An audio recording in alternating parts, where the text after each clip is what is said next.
ఇక్కడ ఇల్లు కాలివేమేడుస్తుంటే మీకు చుట్టు కాల్చుకోవడానికి నిప్పు కావాలా అన్న చందంగా ఓ దేశానికి కోపమొచ్చింది. ఇంతకీ ఏ దేశం ఇంతగా ఆగ్రహంతో ఊగిపోయిందని ఆలోచిస్తున్నారా? ఆ దేశం పేరు బోత్స్వానా. కోపం జర్మనీపై వచ్చింది.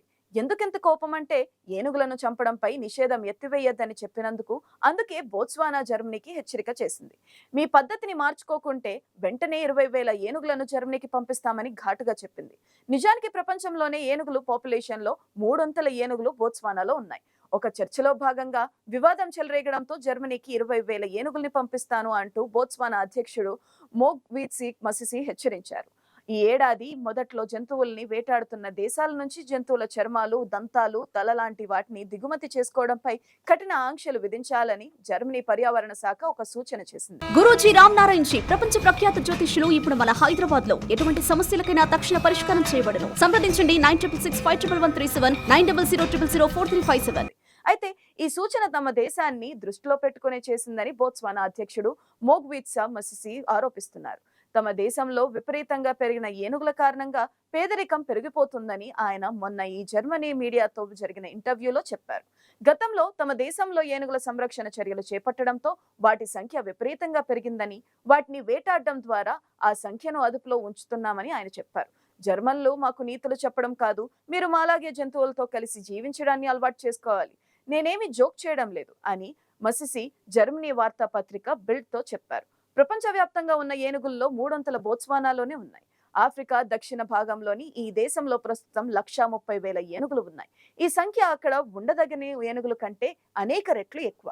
ఏనుగులు గుంపులు గుంపులుగా తిరుగుతూ ఆస్తుల్ని ధ్వంసం చేస్తున్నాయి. కోతకొచ్చిన పంటలను తినేస్తున్నాయి, స్థానికుల్ని గాయపరుస్తున్నాయి. బోత్స్వానాలో ఏనుగుల సంఖ్య తగ్గించుకునేందుకు గతంలో 8,000 ఏనుగులను తన పక్కనే ఉన్న అంగోలాకు పంపించింది. మొజాంబిక్ కు కూడా వందల సంఖ్యలో పంపించింది. అందుకే ఇప్పుడు మేము జర్మనీకి కూడా అలాంటి బహుమతి ఇవ్వాలని అనుకుంటున్నామని మసిసి అన్నారు. అందుకు జర్మనీ నో చెప్పినా తాము అంగీకరించేది లేదన్నారు. అయితే ప్రపంచవ్యాప్త వన్యప్రాణుల సంరక్షణ సంస్థలు ఏనుగులను ప్రకృతి సంరక్షకులుగా భావిస్తారు. వాటి వల్లే అడవులు దట్టంగా పెరుగుతాయని విశ్వసిస్తారు. అందుకే వాటిని వేటాడటం, ఆ తరువాత వాటి దంతాలను తీసుకెళ్లి ఇంట్లో విజయానికి చిహ్నంగా ఉంచుకోవడం క్రూరమని, అలాంటి వాటిని నిషేధించాలని వాదిస్తున్నాయి. హ్యూమన్ సొసైటీ ఇంటర్నేషనల్ 2021 నివేదిక ప్రకారం ఆఫ్రికా ఏనుగుల దంతాలు, చర్మాలను దిగుమతి చేసుకుంటున్న యూరోపియన్ యూనియన్ దేశాల్లో జర్మనీ ముందు వరుసలో ఉంటుంది. ఏనుగుల్ని వేటాడటాన్ని బోత్స్వానా 2014లో నిషేధించింది. అయితే ప్రజల నుంచి తీవ్రమైన ఒత్తిడి పెరగడంతో 2019లో వేటపై ఉన్న నిషేధాన్ని తొలగించింది. బోత్స్వానాలో ప్రస్తుతం వేటకు సంబంధించి వార్షిక కోటా విడుదల చేస్తున్నారు. దీనివల్ల స్థానికులకు మంచి ఆదాయం లభిస్తుంది. కోటా కారణంగా పరిమితి సంఖ్యలోనే వారు ఏనుగుల్ని వేటాడుతున్నారని అధికారులు చెబుతున్నారు. ఇదిలా ఉండగా ఏనుగుల వేటకు సంబంధించి బోత్స్వానా తమతో ఎలాంటి అంశాలను ప్రస్తావించలేదని జర్మనీ పర్యావరణ శాఖ అధికారి ప్రతినిధి చెబుతున్నారు. జీవ వైవిధ్యంలో వేగంగా వస్తున్న మార్పులను దృష్టిలో ఉంచుకుని హంటింగ్ ట్రోఫీలను చట్టబద్ధంగా దిగుమతి చేసుకునే విషయంలో మాకు ప్రత్యేక బాధ్యతలు ఉన్నాయి. వాటిని మేము నిర్వర్తించాల్సి ఉంటుందని అన్నారు. ఏనుగుల దంతాలు, చర్మాల దిగుమతి విషయంలో జర్మనీ విధించిన ఆంక్షల గురించి జర్మనీ పర్యావరణ శాఖ బోత్స్వానాతో పాటు ఆఫ్రికన్ దేశాలతో చర్చిస్తుందన్నారు. హంటింగ్ ట్రోఫీలను దిగుమతి చేసుకోవడంపై ఆస్ట్రేలియా, ఫ్రాన్స్, బెల్జియం ఇప్పటికే నిషేధం విధించాయి. మార్చిలో బ్రిటన్ ఎంపీలు కూడా హంటింగ్ ట్రోఫీల దిగుమతులపై నిషేధం విధించాలని బిల్లుకు అనుకూలంగా ఓటు వేశారు. అయితే ఇది చట్టరూపం దాల్చేందుకు స్క్రూటినీ జరగాల్సి ఉంది. వన్యప్రాణుల్ని వేటాడి వాటి తల, చర్మం, గోళ్లు, కొమ్ములు, దంతాలు లాంటి వాటిని దిగుమతి చేసుకోవడాన్ని నిషేధిస్తామని కన్సర్వేటివ్లు 2019 ఎన్నికల మేనిఫెస్టోలో ప్రకటించారు.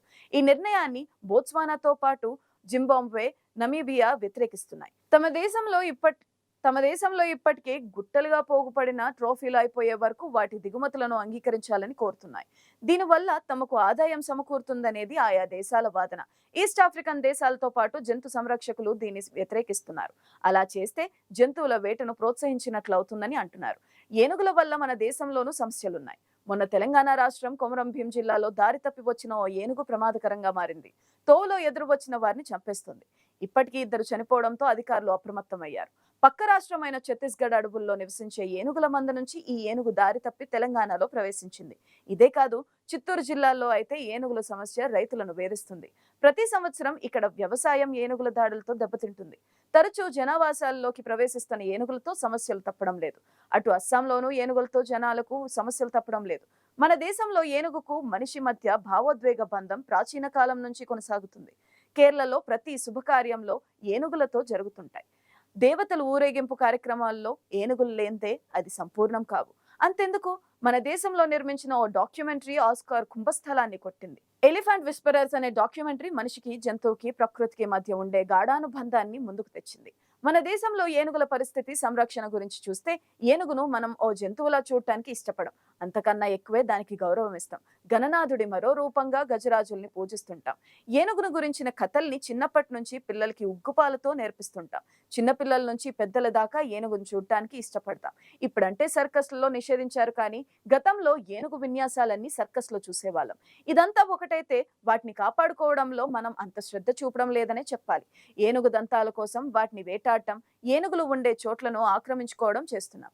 ప్రాజెక్టుల నిర్మాణం పేరుతో ఏనుగుల సంరక్షణ ప్రశ్నార్థకంగా మారింది. ఏనుగులను కాపాడుకోవడానికి మన దేశంలో ప్రత్యేక చట్టాలేమీ లేవు. వన్యప్రాణుల సంరక్షణ చట్టం పరిధిలోకే ఏనుగులు వస్తాయి. దీంతో ఏనుగుల ఆవాసం ఉండే కారిడార్లు, వాటి సంరక్షణకు ఏర్పాటు చేసిన రిజర్వుల నిర్వహణ అంతా తూతూ మంత్రంగా కొనసాగుతుంది. పర్యావరణ పరిరక్షణలో ఏనుగుల పాత్రను గుర్తించిన కేంద్రం 2010లో ఏనుగును జాతీయ వారసత్వ జంతువుగా గుర్తించింది. ఏనుగుల సంరక్షణ విధానాలకు సమీక్షించడానికి ఎలిఫెంట్ టాస్క్ ఫోర్స్ ఏర్పాటు చేసింది.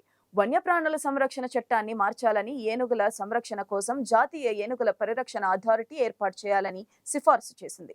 అయితే నిధుల కొరత కారణంగా కేంద్రం ఆ చర్యలు చేపట్టలేదు. దేశవ్యాప్తంగా ప్రతి ఏడాది వాటి సంరక్షణ కోసం కేవలం 30 నుంచి 35 కోట్ల రూపాయలు కేటాయిస్తున్నారంటే విషయాన్ని తేలికగా అర్థం చేసుకోవచ్చు.